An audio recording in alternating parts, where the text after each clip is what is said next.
करके फेसबुक के ऊपर, मैसेंजर के ऊपर फेक आईडी बना करके पहले उससे राहो रस्म बढ़ाई जाती है। पहले उसके मैसेंजर में सलाम करके पूछा जाता है, बहन मैं इस्लाम के बारे में कुछ जानना चाहता हूं, क्या आप मेरी हेल्प करेंगी?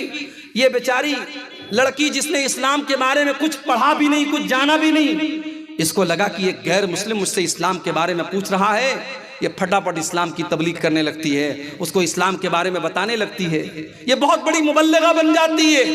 फिर उसके बाद धीरे धीरे बात आगे बढ़ती है।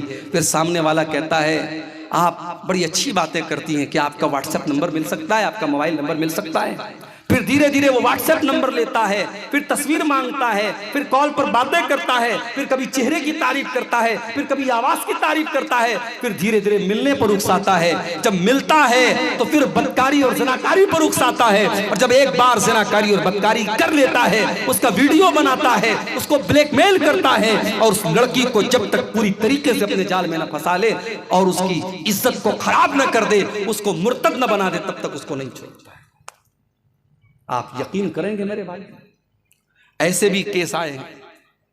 लड़की मुसलमान थी, इस तरीके से किसी के जाल में फंस गई, उसने उसको होटल पे बुलाया, जिनाकारी और बदकारी के लिए उसके साथ तैयार हुआ और उसका वीडियो बनाया, और जिनाकारी के दौरान उस लड़की की जुबान से उसने अल्लाह को गालियां दिलवाई हैं, रसूल को गालियां दिलवाई हैं, कुरान को गालियां दिलवाई हैं। ऐसे भी वीडियोस आए हैं और ऐसे भी केस आए हैं मेरे प्यारे साथियों। ये हालात हैं इस वक्त हमारी कौम के। सवाल यह है, इसको हम कंट्रोल कैसे करें? इसका रीजन क्या है, क्यों ऐसे हालात पैदा हो रहे हैं? तो सबसे पहली चीज जो मुझे समझ में आती है, इश्क का जो भूत है, पहले इसको उतारना पड़ेगा। मैं अपनी बहनों से कहना चाहूंगा, इस्लाम में इश्क नाम की कोई चीज नहीं है। जिसको तुम इश्क समझती हो, मोहब्बत समझती हो, वो हवस है, वो अट्रैक्शन है और कुछ नहीं है। इस्लाम के अंदर मोहब्बत सिर्फ एक होती है जो निकाह के जरिए वजूद में आती है, जो बीवी शौहर से करती है, शौहर बीवी से करता है, जो हलाल मोहब्बत है, जो जायज़ मोहब्बत है, जिस मोहब्बत में कोई रुकावट नहीं है, जिस मोहब्बत पे कोई एतराज़ नहीं है, जिस मोहब्बत के ऊपर कोई ऑब्जेक्शन नहीं है। ये वो मोहब्बत है जो अल्लाह ताला मियाँ बीवी के दिल में डालता है। अल्लाह ने कुरान में क्या फरमाया, वमिन आयातिही अन खलक़ लकुम मिन अनफुसिकुम अज़वाजन लितस्कुनू इलैहा व जअल बैनकुम मवद्दतन व रहमा। ऐ मेरे बंदो, अल्लाह ताला की बहुत बड़ी निशानी ये भी है कि उसने तुम्हारे लिए तुम्हारी बीवियों को बनाया जिनसे तुम्हें सुकून हासिल होता है, और अल्लाह ताला ने मियाँ बीवी, शौहर और बीवी के दिल में एक दूसरे की मोहब्बत पैदा कर दी और रहमत पैदा कर दी। ये सच्ची मोहब्बत होती है जो अल्लाह ताला निकाह के जरिए पैदा करता है। मेरी बहनों, आप अपनी शादी का वेट कीजिए, अपने निकाह का इंतजार कीजिए, कोशिश कीजिए, वालिदैन को समझाइए, दीनदार लड़के से आपका निकाह करें, और वहां उस इंसान से जो आपका होने वाला शौहर है, उससे आप जी भर के मोहब्बत कीजिए। इश्क और मोहब्बत के बुखार से आप बाहर निकलें। अपने नौजवानों से भी कहना चाहूंगा, ये जो फैशन चला है, एक एक लड़की की कई कई गर्लफ्रेंड्स होती हैं और इसको एक फैशन बना लिया गया।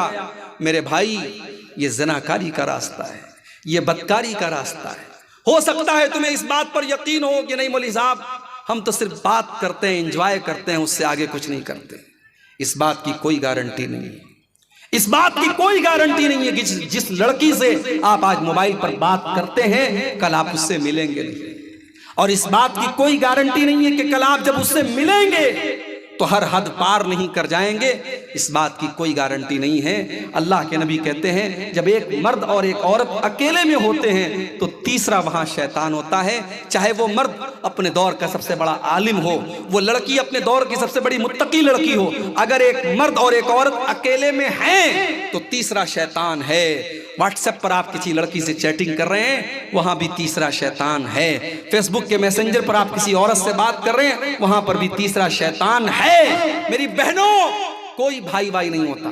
फेसबुक पर भाई बन के चले आते हैं। मेरी बहन क्या कर रही हैं आप, इस्लामी बहन क्या कर रही हैं आप? अरे इस्लाम के अंदर कोई इस्लामी बहन का कॉन्सेप्ट नहीं है। फेसबुक पर कोई अपना भाई आपको बना ले तो आप उसको भाई मत समझिए। इस्लाम के अंदर भाई सिर्फ दो भाई होता है, एक सगा भाई होता है और एक दूध पीने वाला रजाई भाई होता है। इस्लाम में तीसरा कोई भाई नहीं।